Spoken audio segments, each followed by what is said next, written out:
दोस्तों आज तारीख हो गई 11 सितंबर 2023 की 7 दिन हो गया है सोमवार का। तो आइए बिना देर किए देखते हैं फटाफट आज के मुख्य समाचार। करोड़ों कामगारों के लिए शुरू हो रही विश्वकर्मा योजना, मिलेंगे 15,000 रुपये प्रोत्साहन और लाखों का कर्ज। केंद्र सरकार कारीगर और श्रमिकों को प्रोत्साहन देने के लिए तैयार है। 17 सितंबर को पीएम विश्वकर्मा योजना की शुरुआत की जाएगी। प्रधानमंत्री नरेंद्र मोदी राष्ट्रीय राजधानी में Indian international convention and expo centre Dwarka में इस योजना का शुभारंभ करेंगे। योजना के तहत लाभार्थियों को रियायती ब्याज दर पर कोलेटरल फ्री कारोबार विकास लोन के अलावा ई वाउचर या ERP-UPI के माध्यम से टूल किट प्रोत्साहन के रूप में सभी का 15,000 रुपये मिलेंगे। इसके अलावा कारीगरों को हर महीने अधिकतम 100 ट्रांजेक्शन के लिए हर ट्रांजेक्शन पर ₹1 का प्रोत्साहन भी दिया जाएगा। कारोबार को शुरू करने और उसे विस्तार करने के लिए यह योजना 1 लाख लोन पहले चरण में देती है। वहीं दूसरे चरण के दौरान कामगारों को यह योजना 2 लाख तक रियायती लोन प्रोवाइड कराता है। इस योजना के तहत 18 तरह के कामगारों को शामिल किया गया है। केंद्र सरकार की इस योजना में लोहार, कुम्हार, राज मिस्त्री, धोबी, फूलों का काम करने वाले, मछली का जाल बुनने वाले, ताला चाबी बनाने वाले, मूर्तिकार आदि को लाभ दिया जाता है। साथ ही कुछ अन्य क्षेत्र के श्रमिकों को भी इसका लाभ दिया जाएगा। पीएम विश्वकर्मा योजना के तहत पहले चरण में 1 लाख रुपए तक का कर्ज दिया जाएगा। इस पर ब्याज की दर ज़्यादा से ज़्यादा 5% होगी। उसके बाद दूसरे चरण में योग्य कामगारों को 2-2 लाख रुपए का रियायती कर्ज दिया जाएगा। साथ ही इन कारीगरों और शिल्पकारों को पीएम विश्वकर्मा प्रमाण पत्र, पहचान पत्र भी दिए जाएंगे। वहीं आधुनिक उपकरण खरीदने के लिए 15,000 रुपये की मदद भी दी जाएगी। कामगारों के लिए सरकार ने इस योजना के तहत 5 लाख की अवधि के लिए 13,000 करोड़ रुपये की मंजूरी दी है। इस योजना के तहत न्यूनतम आयु 18 साल रखी गई है। परिवार के एक ही सदस्य को घोषणा पत्र भी आवेदन करने वालों को इस योजना का लाभ देना होगा। देखिए अगली बड़ी खबर। कच्चे तेल के दाम गिरे, आगरा नोएडा समेत 3 शहरों में सस्ता हुआ पेट्रोल डीजल। भारत में तेल कंपनियां हर दिन सुबह 6 बजे पेट्रोल डीजल के ताज़ा रेट्स को जारी करती हैं। यह कीमत कई अलग अलग चीज़ों पर निर्भर करती है। सोमवार 11 सितंबर 2023 को देश के कई शहरों में पेट्रोल डीजल के दाम में कमी देखी जा रही है। वहीं कुछ शहरों में फ्यूल रेट्स बढ़ गए हैं। 4 महानगरों की बात करें, दिल्ली, मुंबई और कोलकाता में पेट्रोल डीजल के दाम स्थिर बने हुए हैं। वहीं चेन्नई में कीमतें बढ़ गई हैं। नई दिल्ली में पेट्रोल 96 रुपये 72 पैसे, डीजल 89 रुपये 62 पैसे प्रति लीटर मिल रहा है।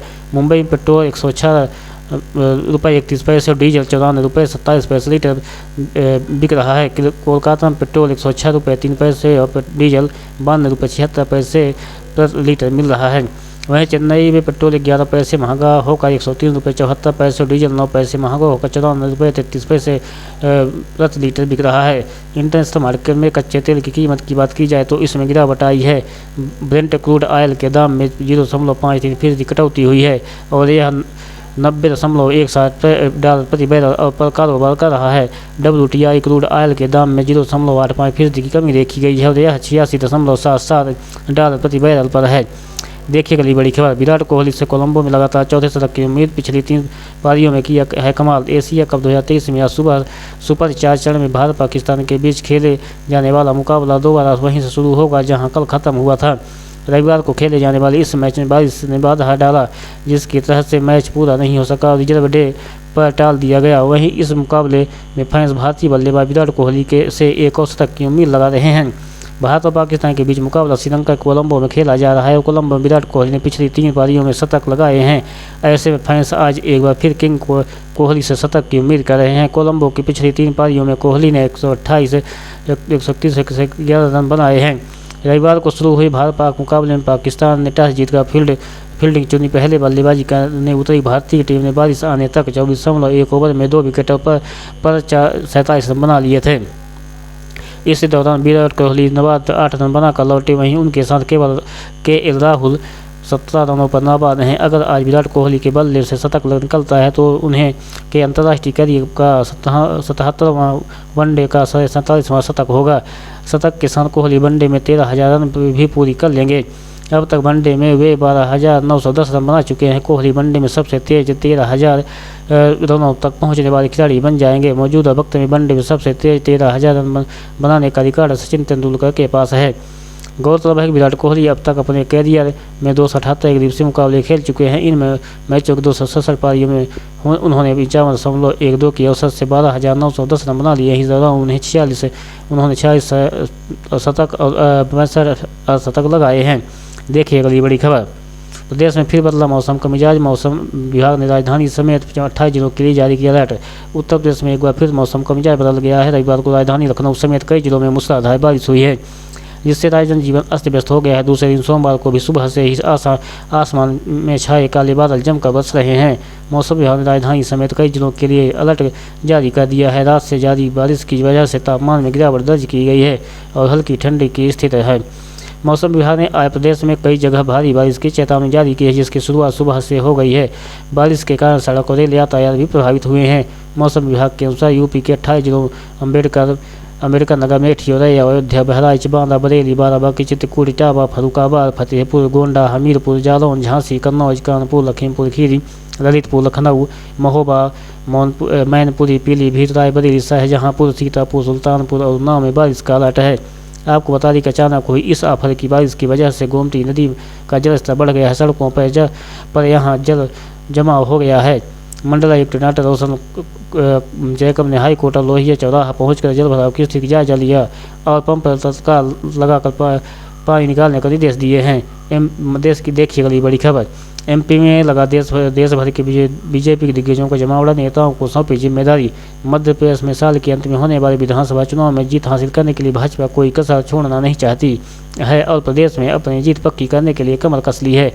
दरअसल मध्य प्रदेश की सत्ता में बने रहने के लिए भाजपा इस बार जन आशीर्वाद यात्रा की कमान पार्टी के दिग्गज नेताओं को सौंप दी है। वहीं इसके तहत सोमवार 11 सितंबर को 5 जन आशीर्वाद यात्राओं को संबोधित करने के लिए मुख्यमंत्री शिवराज सिंह चौहान के साथ गोवा के मुख्यमंत्री प्रमोद सावंत, केंद्रीय मंत्री अनुराग ठाकुर, ज्योतिरादित्य सिंधिया को अलग अलग क्षेत्रों में उतार दिया गया है। दरअसल चुनाव से पहले प्रदेश की नब्ज टटोल रही भाजपा सोमवार को होने वाली जन आशीर्वाद यात्राओं में मुख्यमंत्री शिवराज सिंह चौहान, गोवा के मुख्यमंत्री प्रमोद सावंत, केंद्रीय मंत्री अनुराग ठाकुर, ज्योतिरादित्य सिंधिया अलग अलग स्थानों पर उतारा है। वहीं 5 यात्राओं को संबोधित करने केंद्रीय और राज्य सरकार के मंत्रियों के अलावा पार्टी के वरिष्ठ पदाधिकारी भी मध्य प्रदेश पहुंच रहे हैं।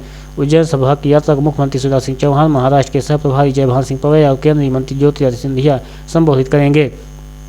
जबकि इंदौर संभाग की यात्रा में गोवा के मुख्यमंत्री प्रमोद सावंत और पार्टी के राष्ट्रीय महासचिव कैलाश विजयवर्गीय शामिल होंगे। महाकौशल क्षेत्र की यात्रा को केंद्रीय मंत्री अनुराग ठाकुर के साथ बीजेपी प्रदेश अध्यक्ष बी.डी. शर्मा विभिन्न स्थानों पर संबोधित करेंगे।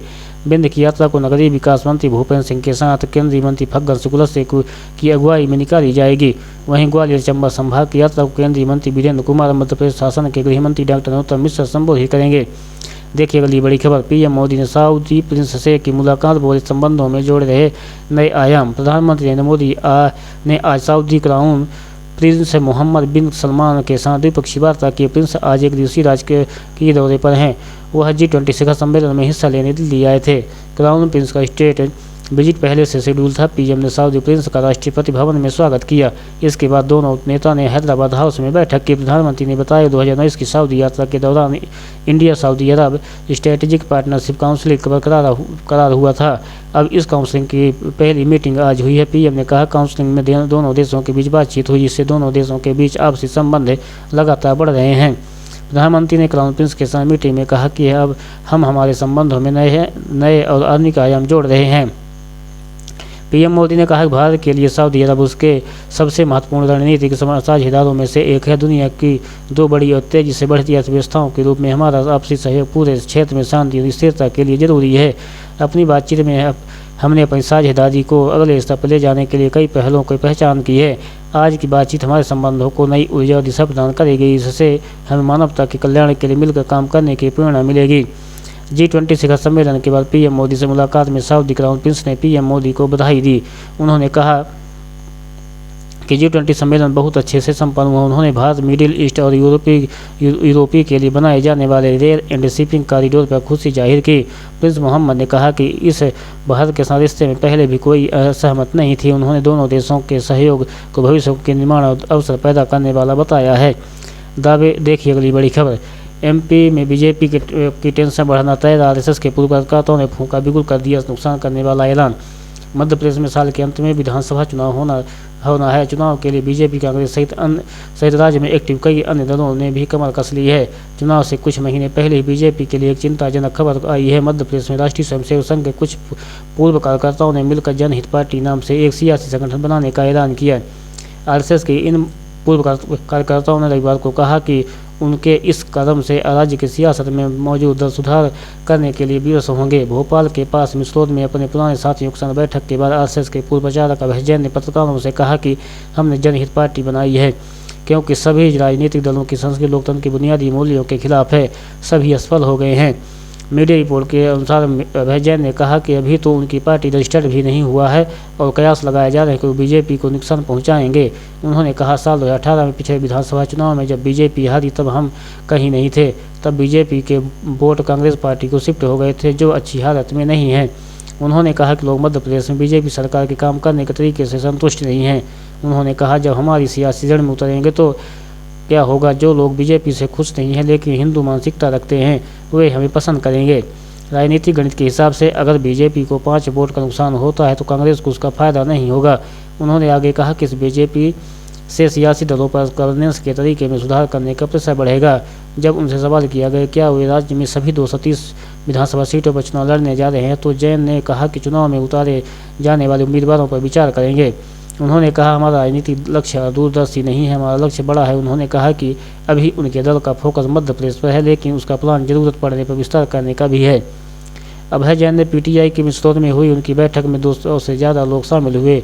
इन लोगों में झारखंड के से आरएसएस बैकग्राउंड के भी 5 लोग शामिल थे। उन्होंने बताया कि वो खुद साल 2007 तक आरएसएस के प्रचारक थे और सिक्किम में संगठन के लिए काम कर चुके हैं। उन्होंने दावा किया कि वो अभी भी संघ के स्वयं सेवक हैं।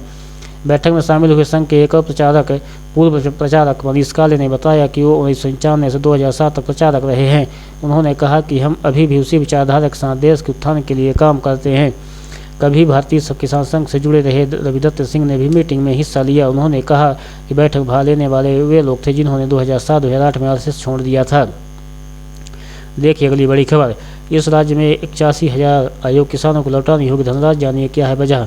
बिहार के नीतीश कुमार सरकार ने सरकारी बैंकों को प्रधानमंत्री किसान सम्मान निधि योजना के तहत धनराशि को प्राप्त करने वाले लगभग 81,000 पात्र किसानों से पैसा वापस लेने की प्रक्रिया में तेजी लाने का निर्देश दिया है। प्रधानमंत्री किसान सम्मान निधि योजना का एक केंद्रीय योजना है जो भारत सरकार ने 100% वित्त पोषित है। 1 दिसंबर 2018 से इस योजना के तहत सभी भूमिधारक किसान परिवारों को 6,000 रुपये प्रति वर्ष 3 सामान्य किस्तों में आर्थिक सहायता के रूप में दिए जाते हैं।